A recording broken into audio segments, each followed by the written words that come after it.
I have this really, really great friend who unfortunately is no longer my friend because she said that Ryan Gosling was too old to play Ken and Barbie. So, that was just unacceptable. And she would not listen to reason, and yeah, terrible. But today is November 12th, 2023. And that marks Ryan Gosling's 43rd birthday, and since he is the patron saint of this channel and also my best buddy, I decided to make this video inspired by him because he inspires us with his bravura on-screen performances. Who can't see themselves when he plays Ken, for example? Like when anytime he doesn't get his way, he throws a temper tantrum. And then, we can learn a lot from that. And then at the end, he's just so full of feeling, he has to sing a song and do a dance. Bob Fosse would be proud. And yeah, that's an All That Jazz reference, just 1 minute into this video. God, I am so cool. But the only reason why I believe that is that I learned to believe in my own coolness through him. So, I think that, all jokes aside, believing in yourself more does help with the subject of this video. Because whenever you see players talk about the games they've had in tournaments and a loss comes about, there's always a million excuses. Or, not always, I shouldn't say that, but there are very often, a million excuses coming out. And not to say that they're not legitimate, like if you get crit 3 times in a row by a move with 70% accuracy, then yeah, okay, that's stupid. You can complain about that. But a lot of the time, these complaints are overblown. And I have made a video before about dealing with hacks and not giving up and all that stuff. You can check that one out.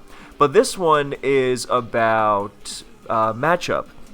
And this one I think is more pervasive because a lot of times, like, yeah, there's hacks in Pokemon and whatnot, but by and large, most hacks is not going to be the kind where you have the game won, everything was clean, and then they triple crit you, and then T-Bolt Parafull Para to steal an otherwise deserved win.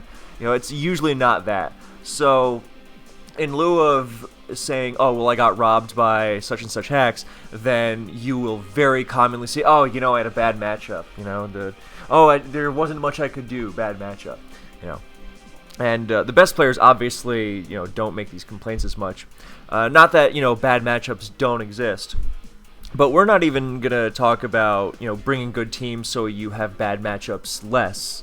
Because at a certain point, if you are getting bad matchup after bad matchup after bad matchup, how much of it is just, luck of the draw and, how much of it is just maybe you gotta bring some better teams. We're not talking about that.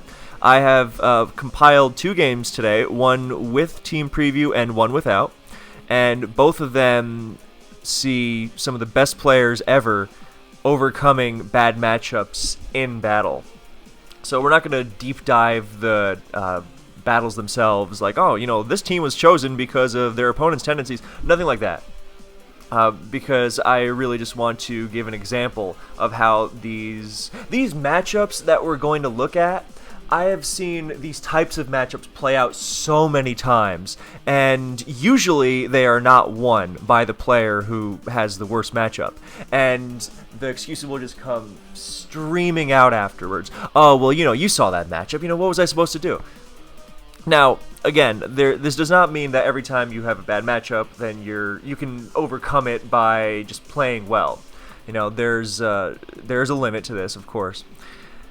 But what you can do is play towards every out you can imagine. And this is another, this is linked to that whole idea of not giving up because you have a bad matchup, because a lot of this is mentality, and mentality is so important in Pokemon because that same kind of mentality that drives the whole, oh, I lost because of the bad matchup, that mentality also seeps into the way you play in the battle. So many players will say, oh, well, I have the bad matchup, so there's my excuse, so I'm just going to kind of autopilot it, and, I'm not really going to do much, and, oh, well, the matchup wasn't so good, and, yeah, you autopilot it, and then it doesn't work out. And a lot of this, I mean, I know I made all those silly jokes, but I did mean it. It's like, if you believe in yourself more, like, hey, I can This sounds cheesy, believe in yourself, but it is true, because a lot of the players who will just say, oh, the matchup, oh, the hacks, whatever, then they don't really... I'm not trying to do some sort of psychological analysis of this kind of mentality or anything, but I do think a lot of it comes from, oh, I didn't stand a chance because of that matchup, so I didn't even try. So, and I think a lot of players will be surprised at how well they can do, even in matchups that are poor, or just when they explore, what they can do about it. So I've had games before, I've seen a lot of games before as well, where at first you think, oh, well, this matchup isn't good for so-and-so, and then that person will start playing in a certain way. It's like, oh, wait, actually, this isn't so bad after all. So a lot of the times we will over-exaggerate how bad the matchup is in our heads.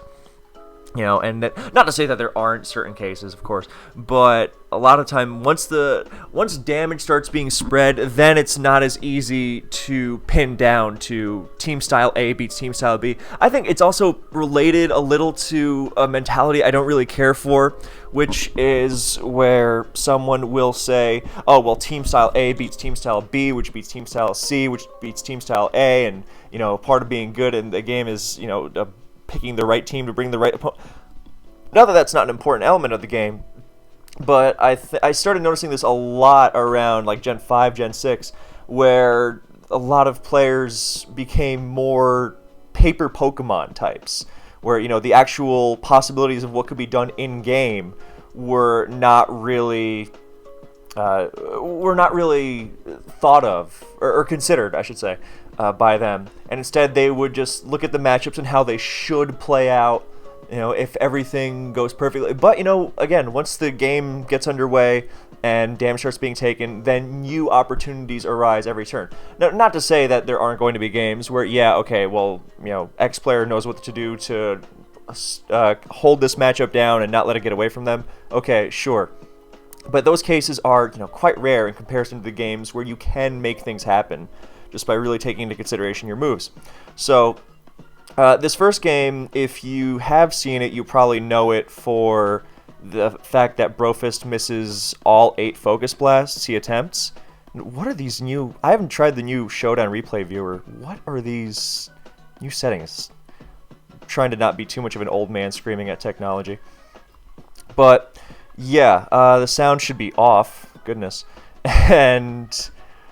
yeah, viewpoint. Oh, yeah, okay, that's pretty cool. Okay, so we will just jump right into this. Basically, the gist of this is that Brofist's team is, a good XYOU offense team.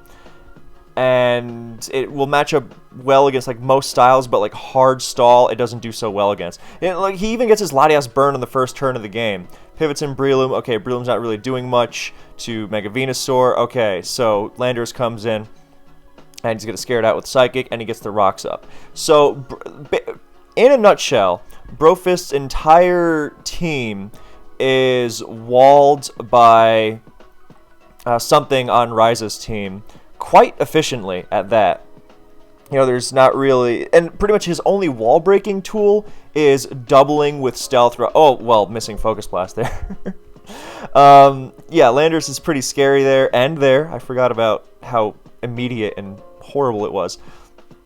But yeah, so Skarmory is trying to stall out Focus Blast with Roost, which is of course a very good strategy.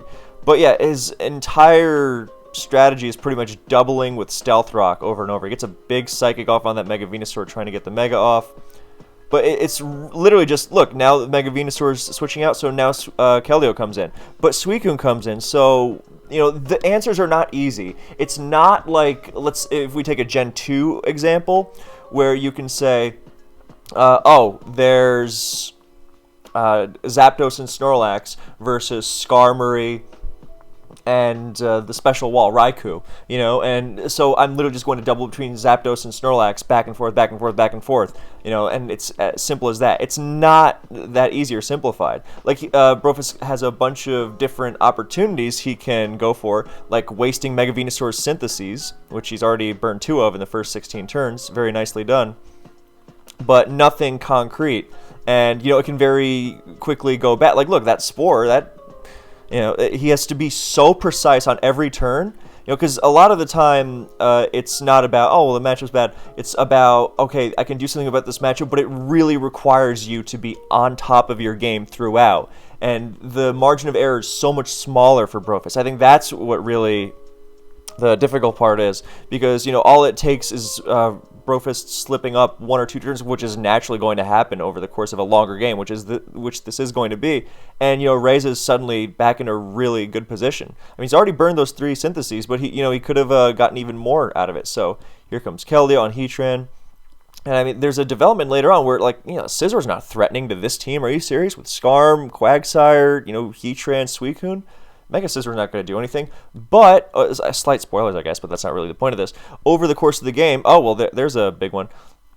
Over the course of the game, then he will, then, you know, the way the dominoes start falling suddenly makes it so that, oh, well, Mega Scizor is actually kind of threatening now. It wasn't at first, but based on what has happened, you know, like, you don't look at this matchup and say, oh, if I delete, like, half their team, you know, maybe if Venusaur is HP Fire, then it's even worse. So you don't reasonably look at that team and say, okay, Mega Scizor is the threat to, you know, try and support here. No, it's more as information unfurls and damage gets taken. You know, there's this great GSC guide by Borat. I reached out to him to do that GSC video he asked me to do, but he hasn't logged into the forums. So if anyone can get him to contact me, I would love that. But he has this great old GSC guide where he talks about how, you know, the game is not as simple as my team is based on Vaporeon sweeping, therefore I will do everything possible for Vaporeon to sweep. Sometimes the matchup is just going to say, look, no, you are facing 2 Electrics and, you know, a Thunder Gengar and, you know, Thunder Storm. I'm just making stuff up at this point. But, like, Vaporeon will just not, and a Snorlax set that destroys you, you know, Vaporeon will just not sweep here. So, you have to adapt your plan. But you could have other situations arise where, oh, well, the opponent just gave me their Zapdos for some reason. Now, every turn, these values shift. And that very much applies to bad matchups. But, like, see, even here, where Brofist is going for another Skull, I don't know if he was trying to catch a double switch. I mean, there's a lot of reasons. Like, look, the Venusaur might not just Giga Drain into... I mean, you could say... Actually, I forgot. Mega Venusaur is actually a big problem for this team, especially with Latias taking a burn on the first turn. So the matchup is even worse. He can't even switch into it reliably at all. So he kind of has to go for this Skull, try to burn it. Yeah, he's going to, you know... actually, he's not even going to burn a Synthesis because Mega Venusaur goes for Giga Drain very safely there. And now, look at that. Now the matchup's even worse. So he can say, oh, well, you know, I didn't get the Scald burns, and now, you know, I guess I'm going to, you know, phone it in. That would be... I have seen that happen so many times. So, you know, and I think another part of it might be the fact... I don't want to get into a rant. A lot of people in their attention span. But clicking has been a problem. It has been very prominent for over half a decade at this point. You know, that's what it got called when, you know, the timer never shows up and they're just going for automatic moves. And it's like, if you stopped and thought through the process more, then, yeah, you could discover moves that aren't going to be automatic. You know, so... and that's another major factor that contributes to these kinds of bad matchups which result in losses where it didn't necessarily have to be that way, because of course you played out the automatic thing, not even just giving up in terms of, you know, the moves, but you didn't even give yourself the chance to think, what could I do differently? So there's a lot of different things going on there, of course. I think that Skull might have also been, I don't want Latias getting sludge bombed, but, you know, now it's kind of gruesome. So yeah, now Keldeo is even though Keldeo is limited because it can't take a hit anymore, look at that, immediately doubling back to it. Not roosting with Latias or anything. Like, no, I'm going to make something happen with this Secret Sword or whatever it is. Or Scald. And, you know, Reiza... See, that's the thing. It's not like Reiza is just haplessly, you know, going to switch between a team that can't threaten in return at all either. Like, look at what's going on here. Reiza actually has threats as well. It's not just like, oh, well, you know, all Brofist has to do is double with Stealth Rock up a million times. Easy. You know, it's not like Reiza's threatening him. No, not the case at all. You know, it's not like another reason it's not like that Gen 2 Snorlax Zapdos example is because, you know, if it's doubling between, you know, Skarmory and Raikou, then it's not like you are dealing with something that's going to immediately threaten you with Zap and Lax. You know, whereas here, it's like, yeah, Mega Venusaur you can't switch into. Suicune you can't really switch into either.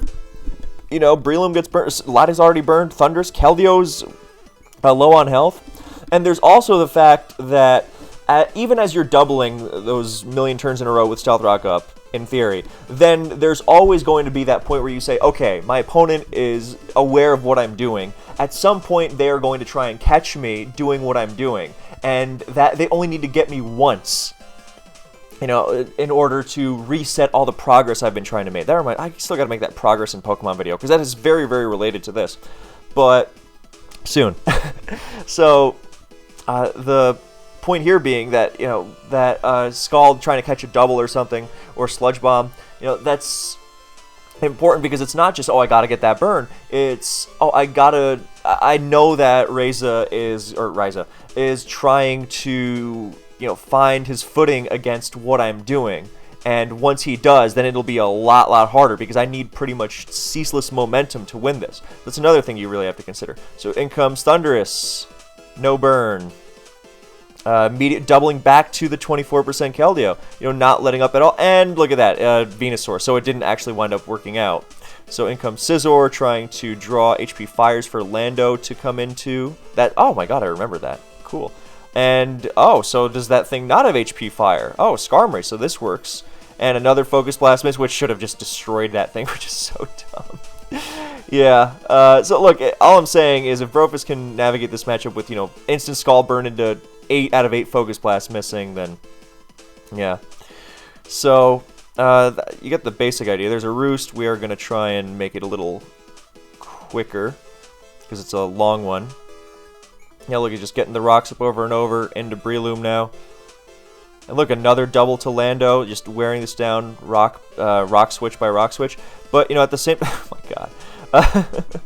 But he can't double around forever, you know. And look at that. Now it's even worse. Now Blissey's got the rocks up, which it is realistically going to... See, that's what I mean when I say, oh, eventually Ryza is going to, you know, find their footing. Yeah, now with rocks up, you can't just do that, you know, whole doubling thing forever either. So he's looked like, okay, well, now I got to really make the most of what I'm doing here. Oh, there's a Focus Blast, so, you know, he's even... You know, and a lot of other players, you know, I really know that the amount of mental fortitude required here is insane. And even, you know, Brofist here, like, he's human, he's getting frustrated. See, you know, LOL, I don't know what I can do at this point. You know, yeah, of course he was getting annoyed. You know, I've seen this so many times where, you know, someone will have a bad matchup, they're playing their way into it, okay, now it seems doable, oh, some hacks happen, and then they give up. You can see them mentally check out. You can feel it in the air, you know, where, oh, well, you know, they're not winning this one, because, you know, they're not even trying anymore. It's just, oh, because they had their excuses ready, they don't think they deserve to win, or whatever it is. You know, I don't mean to diagnose anyone here, but... It really is that way. Well, you know, I know what I'm going to complain about. My matchup and the hacks, you know, what else am I supposed to do? But, again, it goes hand in hand with that hacks video I mentioned, where you can complain as much as you want afterwards. Of course, no one's going to, you know, say, yeah, you really shouldn't be, you know, some people are going to be, you know, annoying about it. Like, well, don't use Focus Blast, LOL. But, you are well within your rights to complain after. But until that, you can't, you know, you can have, like, a venting moment or something. You know, like, oh, man, this is stupid. But only if it doesn't stop your concentration. And the reason I mention this is because so many times I've seen in tournament situations where, like, well, I guess that's it. You know, they don't say that literally, but they may as well have. Because you can see after that, they just kind of check out. They're playing autopilot and, you know, but until the very end, you got to be, look, their Suicune is barely missing out on the... There's another Focus. Good lord. Oh, it's out of PP now. And even Sleep Talks a Calm Mind. So in comes Breloom, hoping to avoid a Scald Burn. Calm Mind. Ugh, classic Lucky Brofist. And the Suicune eats a Bullet Seed because Skarmory or Venusaur is weakened. And, you know, so if Venusaur does switch in, at least it'll burn another Synthesis. But again, time is running out. And Skarmory, not really a good switch in at this point. And the Bullet Seed crits twice? Oh, but the Breloom gets burned, so... You know, even-ish. But yeah, Bullet Seed does a lot of damage, hitting 3 times, but it crits, so call it a 5-turn. So, ish. And then Latios comes in, finishes off with Psychic, and...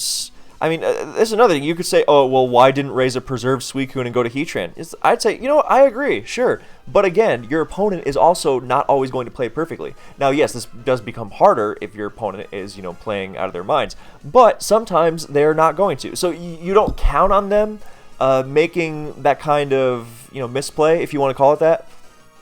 But you have to be open to the possibility that sometimes they will. You know how many times I've seen, a player do something completely idiotic and just go, and then you ask them why they did. I don't know. Even good players. It happens all the time. So, and then you will see that other player kicking themselves. Why didn't I just give that to them when they take me? This is another thing that was in that Borat GSE guide. It's like sometimes you're thinking your opponent. It's like there is no way my opponent lets me have X Pokemon, and then you realize, yeah, they are. So it really takes, if your opponent is really, really playing a certain way and you're like, all right, there's no way they're going to risk this because there's no reason to, then that's something else. But if you get a feel for how your opponent is playing, and this is hard to make concrete because it does involve feel. But if you can do that, then you are more able to pick up on situations like this. So, now in comes the Heatran, and Latias starts roosting and getting roared. Oh man, that makes it even uglier. Roar Heatran was not common at this time. So that makes it even more. Yeah. Oh, he just goes for the T-Bolt, trying to wear that Heatran down. Quagsire comes in. I mean, no Focus Blast, make him more reliable. And now Lottie comes in again. Roosting. Heatran comes in again. Even Heatran is a threat at this point in terms of switching in. Good lord. So there's just more Roost, and oh, he's roaring again. Oh, well, he roared in Keldeo, getting worn down by the rocks. I was going to say, Lava Plume, Latias probably not going to beat you one-on-one, but yeah.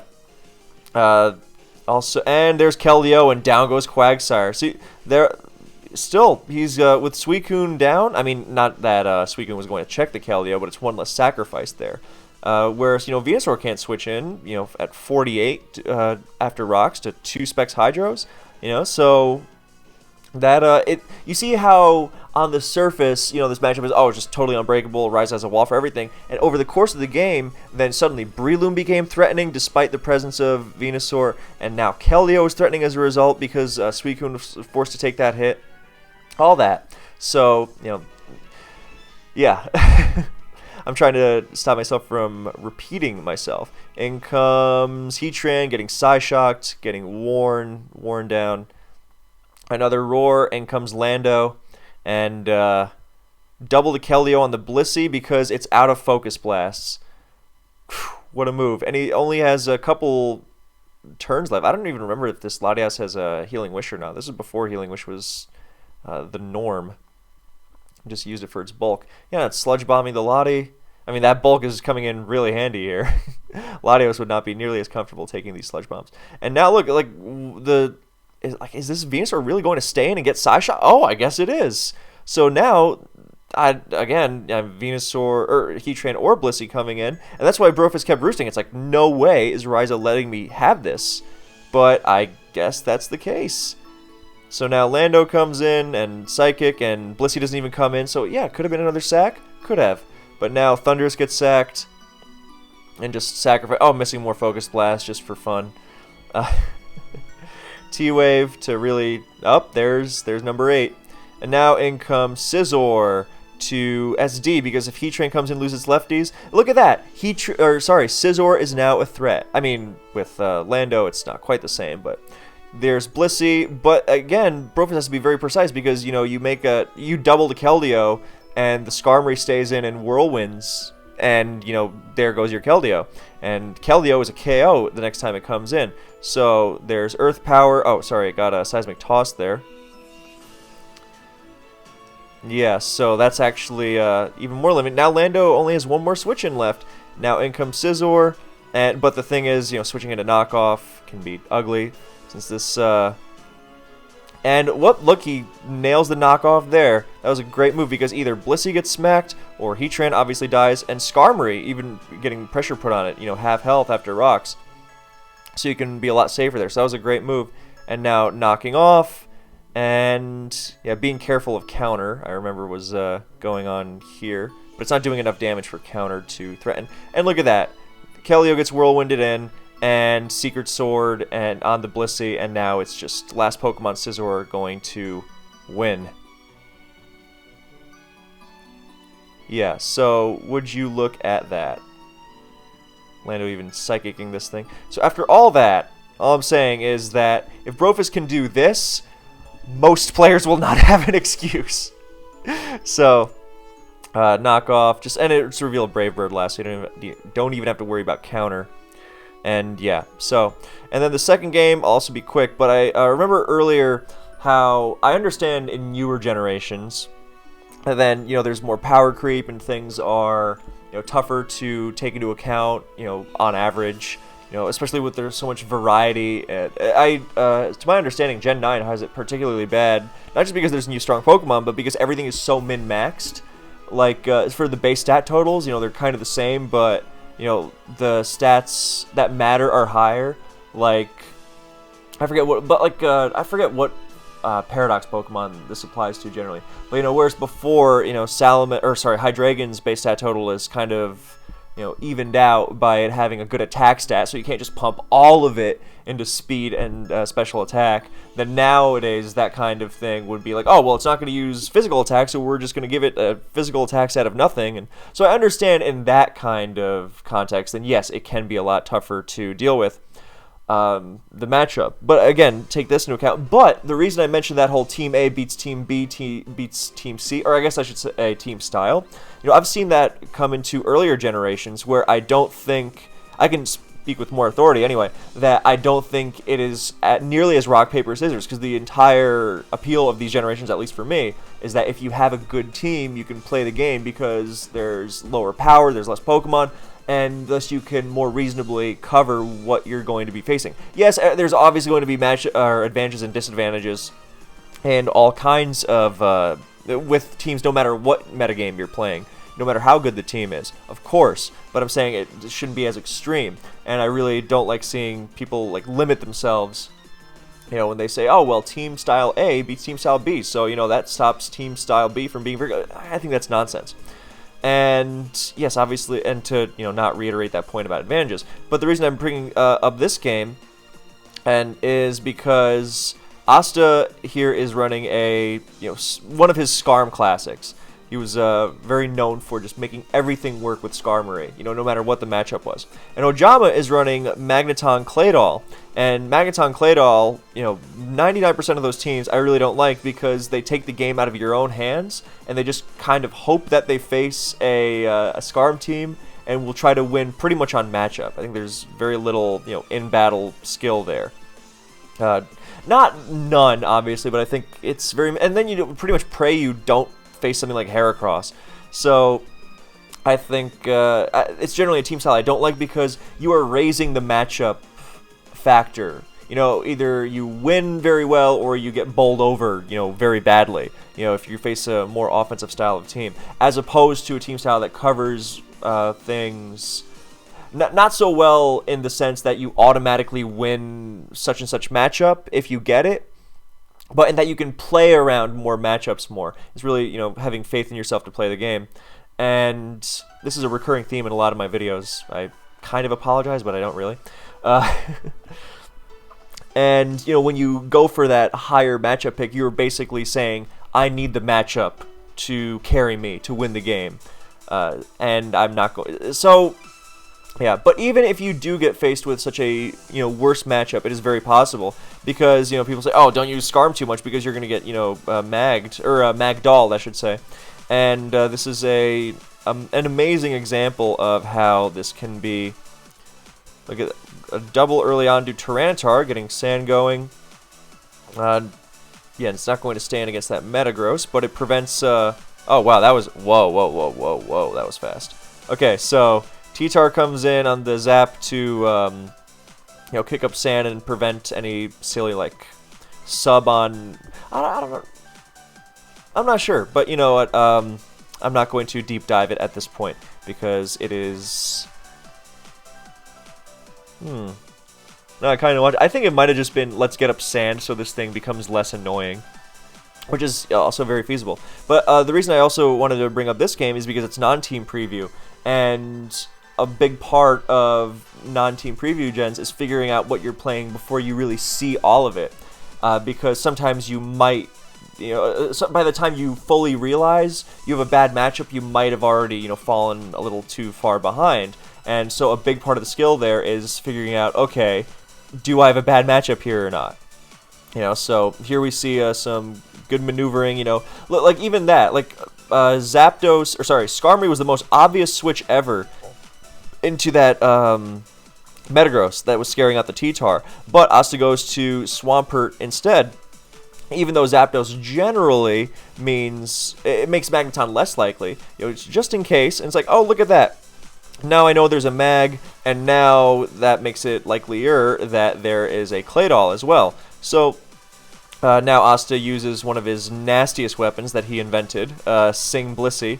He's like, look, if this is going to be a Magdoll team, I'm going to have a lot of opportunities to fire this off. And as soon as I shut something down with Sing, then suddenly my opportunities open up big time. See, now I don't have to go defensively to switch into this Metagross, but now I go to my Salamence, which is an offensive threat, and now I'm the one putting pressure on, and I'm not even relying on Spikes to do it. And this is especially defensive Zapdos, so that Fire Blast wouldn't have done too much, but hey, it would have stuck as well because of the sand. And now you see how even though, if we know that Ojama has a Claydol here, and then it's Suicune, and I think Snorlax, just, the classic style of Magdoll, the slow boosting setup sweepers, alongside Rain Dance Zapdos to get rid of the sand. So you just take advantage of these teams that rely on on sand and spikes to do their work. Remove their spikes and then remove the sand, or get rid of it somehow.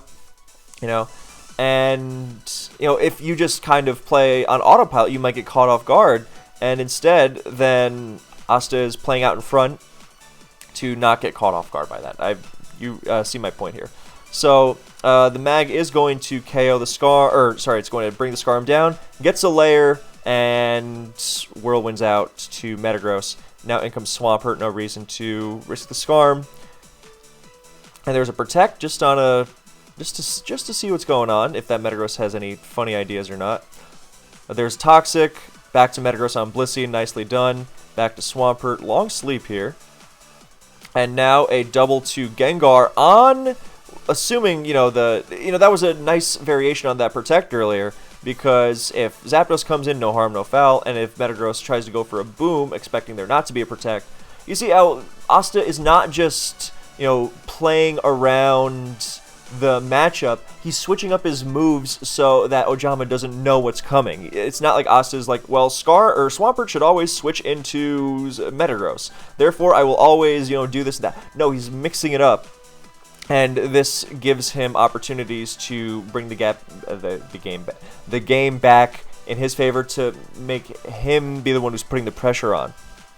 So, of course, Skarmory is, as much as he's doing that, it's a couple turns isn't going to turn this matchup around.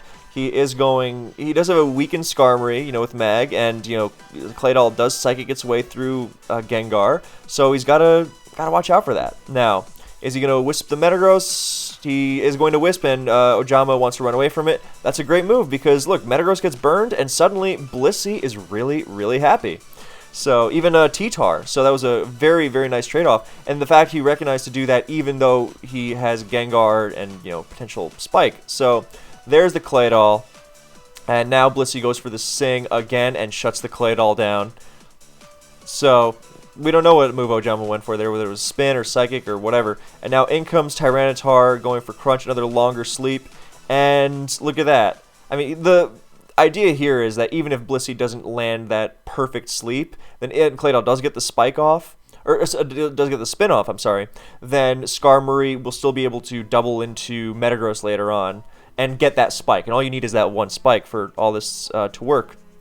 So I didn't have to go perfectly, but now Claydol is, dead, and the spike is permanent, and that is really huge. So you see how this is being navigated around, but it's still not over, not by a long shot. But of course, now he has his T-Tar able to Fire Blast that Metagross, and now, he's going. He could have even pursued that Metagross there if he really wanted to, but that would have been maybe a little much. So he just goes for a Crunch and reveals a Suicune, which is, again, and now we see the power of Sing Blissey again, because now, it can Sleep Talk, which is rare at the time of this battle, but it also prevents it from controlling its own sleep and resting.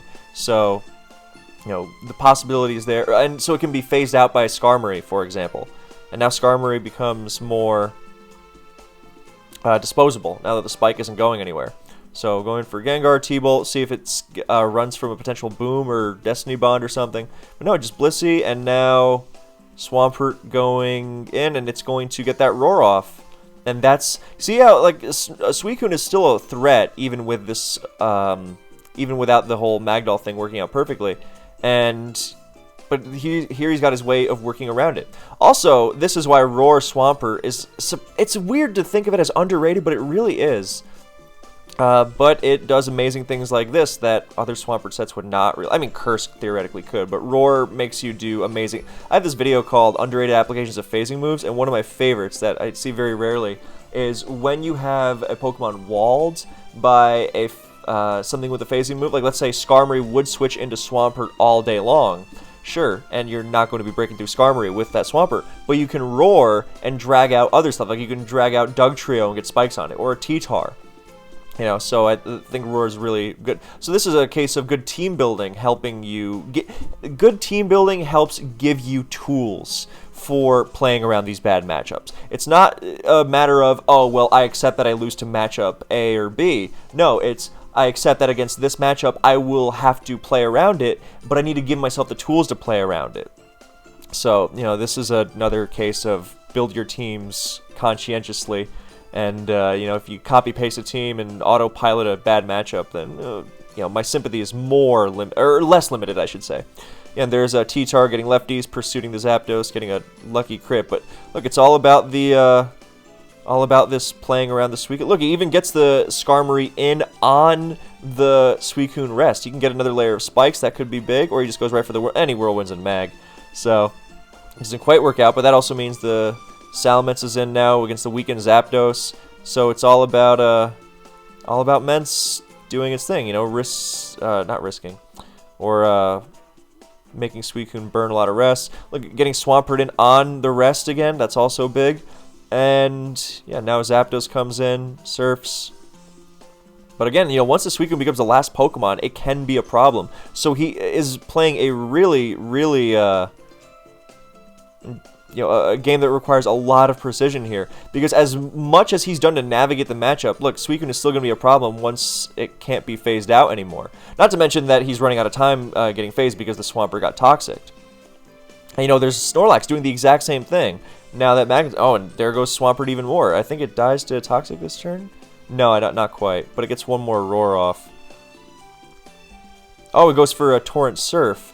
And now Gengar comes in, I think? Yeah, it does for the unboost. Okay, well, that crit, I don't think, really changed much because of the setup. But there you go. Oh, it's Taunt, not Boom. Yeah. So, there's Taunt, and there's... So, yeah. I think that I've made all the points I wanted to make in this video. So, thank you guys so much for watching. Happy birthday to Ryan Gosling. And as always, check out the trailer for my movie on my second channel, Kevin Goes to the Movies, and feel free to donate. Okay, I had to get that in there. Thank you, and I'll see you in the next one.